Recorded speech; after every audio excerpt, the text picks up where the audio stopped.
Generating traffic and sales can be a challenge for online merchants.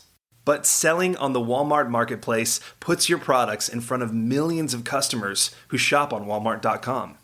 And right now, sellers who join Walmart Marketplace can save up to 50% on referral and fulfillment fees for the first 90 days. So get started today. Head over to marketplace.walmart.com/savings. That's marketplace.walmart.com/savings. Today's podcast is sponsored by SLI Systems, providers of intelligent site search and navigation solutions. Learn more at sli-systems.com and listen to their interviews at ecommercepodcast.com.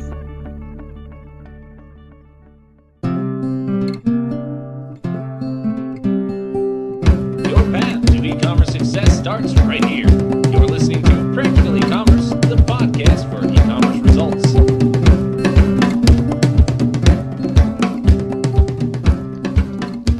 Welcome to another edition of Practical E-commerce Podcast. I'm Mitch Bettis, the contributing editor for the magazine. Today, Michael Cox, one of our staff writers, speaks with Thomas Parkinson. Mr. Parkinson, along with his brother Andrew, co-founded online grocer it.Peapod, and in this first part of a two-part interview, Mr. Parkinson goes through the evolution of the founding of that company. In particular, he talks about the challenge of creating a new idea in the late 1990s and then creating the software and infrastructure and even creating the market space for this novel idea of being able to sell groceries online. It's an interesting story, and I think it's going to be a fun one for you. I'll turn it over to Michael Cox and Thomas Parkinson. You guys are doing it.Peapod, which you started in '89. That's right. That's right. Now, were you guys? I was a ripe 29 years old. Now, were you already grocers at that time, or were you in some other industry, or? Well, I had worked. My first job out of college was in sales at P&G, Procter & Gamble. So I was sure. 10 to 15 grocery stores a day selling Folgers coffee. And then my brother was in marketing at Procter & Gamble, and he did various different brands, Pringles. But then he moved to, and he introduced citrus hill orange juice, which I don't think you can get anymore. But went down to Florida, and then got a job at Kraft, so moved back out to Chicago. So he went from Cincinnati to Florida to Chicago. So he was out here doing Kraft. So we were both in the grocery industry for some time. And then I left P&G and went to New York City and started a software company because the IBM PC came out like in 83, and sure, right. I knew, and I graduated in '82.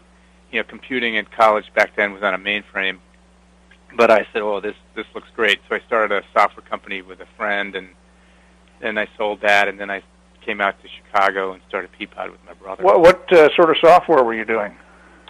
It was software for executive recruiters in employment agencies and search firms, and it was early relational database with a search engine front end, so you could type in all the criteria for looking for the right candidate. Then it would spit it out, and then it automated all the sending out all the referrals to all the clients and everything. So it was kind of a search engine back end plus sort of an automated back admin. That was fairly revolutionary in the late '80s, then, wasn't it? Oh, it was. I mean, we were doing SEO Xenix. I don't know if you remember that at all. Yeah. That was the Unix running on an Intel platform and using relational database systems, which eventually became Informix, which then now is IBM. But so it was all like sort of the multi-user on Unix. So at what point did you and Andrew then look at the grocery business and decide to apply your PG background and then, of course, by then your IT background? I mean, where did that all of a sudden translate into an online grocery business? Well, first of all, when I left P&G, I said I probably don't think I'm going back into this business. Anyway, so I did when I was doing the software for executive recruiters. They all wanted to work at home and satellite offices and all that. So I was into modems really early on and bulletin board services and all that. So I learned all about that early, in the early it was 300 baud acoustic couplers on phones. These guys wanted to Yeah. So I learned all about that, and then I took a year off and traveled around the world kind of thing, because that was, you got to get that out of your system. It's what you do when you're 26 or whatever. Yeah, exactly. I was 28. And so while I was doing that, my brother had just finished being on the U.S. Olympic windsurfing team. So he was researching. I mean, when I left, we were looking at what do we think the 90s are going to be like, and we knew that it was going to be, serving people where the dual income household, people at a time, and convenience service kind of stuff. Uh-huh. And so while he was living in Evanston, he took up a job working at Domino's just while he was trying to figure out what he was doing. So he was delivering pizzas. And whenever I came to an American Express office, somewhere around the world, he'd have like a different packet that he'd send me of all the research he's been doing about all the various different industries. Uh-huh. And the one that he started getting kind of warmed up about was delivering pizzas and videos. Okay. I don't know if I've ever really told this whole story to any reporter, to be honest. Anyway, so I'd arrive at these American Express offices, and all the other guys, wearing backpacks are like, what the heck is all that stuff? Anyway, so then my brother took a job helping this company down in southern Illinois that was creating a set-top box to put on top of your TV set with a little, 8088 chip in there and a modem to do interactive TV. Okay. And so he was helping them with that, and then he started sending me that kind of information. And then I said, Andrew, it's kind of interesting, but we could use that kind of technology to sort of be the front-end order-taking system, so you don't have to have operators, and we could do this pizza and video thing, where people just order it on a bulletin board or on interactive TV. Uh-huh. And I said, a lot more people have modems and PCs probably than this box. Maybe we ought to look at that. And then we started, that kind of put us down this angle of saying, well, we should be looking more at this online world. So we started researching that, and we saw Prodigy, because Prodigy was out at that point. AOL was still, they weren't called AOL, they were called, I don't remember either, and all of a sudden what it was. Quantum, I think. Yeah. They called Quantum. So we started looking at, well, maybe we should create an online mall, start selling stuff on this, because there wasn't a lot going on. There was some bulletin boards, people doing more like Craigslist kind of stuff, but nobody was really, doing e-commerce. So we started looking at what would be the concept of starting a mall online of all these different things you could sell, and then we started thinking, well, anchor tenant of a mall is grocery delivery, and if you can get people to order their groceries, then you can also sell them all this other stuff. And in fact, if we can do grocery delivery, we could probably get all the CPG companies to start advertising, and we could, make money on that side too. So my brother did a simple test where he shopped his own order running around the grocery store, and it took him only 15 minutes. So he used that as his initial your cost basis. Yes, I can't believe how wrong he was. So the original business model was based on shopping an order in 15 minutes. Believe me, it takes a lot longer than that. Yeah, it does. Not to mention the transportation. Yeah, that truck. Anyway, yeah. I mean, I'm telling you the long story, but anyway, okay. So we started, sort of fleshing out that idea and decided, well, this could be it. And of course, we thought maybe we'd sell books. My mother, who was a librarian, said nobody would ever buy a book online. So we said, okay, we won't do that. We'll sell groceries. Now, Mom was wrong too. I could kill her. That's funny. So anyway, we raised. This is actually funny. So we came up with this idea. We named the company it.Peapod because we thought, selling vegetables and, it's kind of got that kind of Apple feel, lots of fun marketing. It's got a nice ring to it. Yeah. So we put together this presentation, and we presented to Dominic's Food out here in Chicago, and they were like, well, this is what is this? But anyway, so they said we'd be interested. So we said, okay. So we went back out to New York, where we grew up, so we had a place to stay in my parents' house. Yeah. And we started building a prototype. And then we, had put our business plan together and started, to raise money with people, and basically friends and family. And to be honest, nobody had any idea what we were talking about. Oh, no, I'm sure. Now, this would have been, what, 88? This would be 88, yeah. 88 into 89, and then, because we opened our first customer was July 5th, 1990. Oh, okay.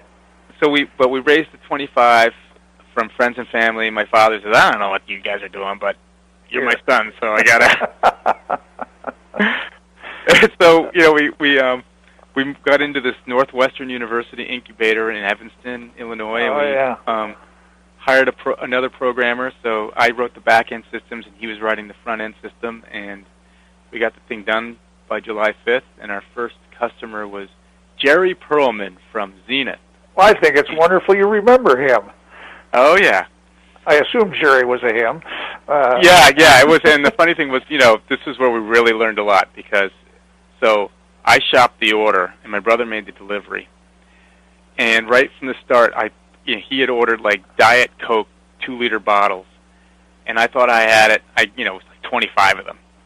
And when my brother got to the door, the help, because it was like the big electronic gate opening up, it's like, oh my God. Anyways, I had picked the caffeine-free or something. Oh, no. So that's where we realized this is a tough business. Yeah. Now, were you actually shopping in oh yeah, normal retail store? With Jewel Foods. Jewel, okay, sure. Yeah, we somehow cut a deal with them last minute, and they let us do an electronic feed to their pricing system, so we could have the real pricing online. Uh-huh. And so our pricing was exactly what was in the store that we were picking from. And our first we had about 1,000 customers after about 4 or 5 months. Wow. So Evanston was a great test market because university now, I have to ask you, how much money did you lose on Jerry? Probably. I mean, okay. So the story gets funnier. So we call the number that he'd put up. Well, back then you had to fill out a paper form, and we would enter it into the database. Right. Okay. But anyway, so we call that number, and the secretary answers, and she says, "Well, can you hold? He's in the middle of a board meeting." So she goes into the board meeting to find out what we should do about the 25 2-liter bottles of Coke, whatever. So anyway. Oh, that's funny. But anyway, so that's sort of how it all kind of got started, and it was very grassroots, and there was no model to follow from him. We were just making it up as we went. Well, that's the interesting thing when I talk to people like yourselves who've been in it as long as you have, and you've been in it as long as anybody, that Bob Parsons told me the same thing, in his GoDaddy. There was no model to go by. It was seat of the pants, and you did what you thought was right, and oftentimes you were very, very wrong. Oh, yeah. And, we built our business picking in stores, so at one point we had 50, we were picking in 50 retail stores, and then we realized that the model was broken because we couldn't scale it anymore. Oh, okay. That's when we realized we had to switch to warehouses, and that was a very painful, we had just gone public, now you're under pressure, and we got to completely change our logistics model. So at that point you had to actually become brick and mortar as well as online. Right, because before that we had no inventory, we had no real estate, we just went into these stores, and we had major operations in these stores. Yeah. I mean, we were overrunning these stores, and it was one of the biggest problems we had was our out-of-stock level was around 10% because these stores, and by the way, regular retail runs around 10%. Yeah. And so, that's the biggest dissatisfier we had, and we knew the only way we could control that is if we had our own facilities. But, meanwhile, you're public, you got to hit your numbers, and you suddenly, you look around and go, so who knows about warehouses and, full-scale transportation? Because we were doing the Domino's Pizza model where we were using driver's cars and everything. Uh-huh. Uh-huh. And we got ourselves up to about $65 million in sales just doing that. And how long did that take? That took 8 years. 8 years. Okay. Yeah. So we're now into the toward the late 90s. 97. Yeah, that's around 97. Yeah. That's it for the first installment of a 2-part series with the podcast with Thomas Parkinson. Be sure to download the second installment, which Mr. Parkinson outlines their struggles and how they survived the dot-com bust and what has really led to some of their success in the 16 years since the dot-com bust. Be sure to download that second edition of the interview with Mike Cox and Thomas Parkinson.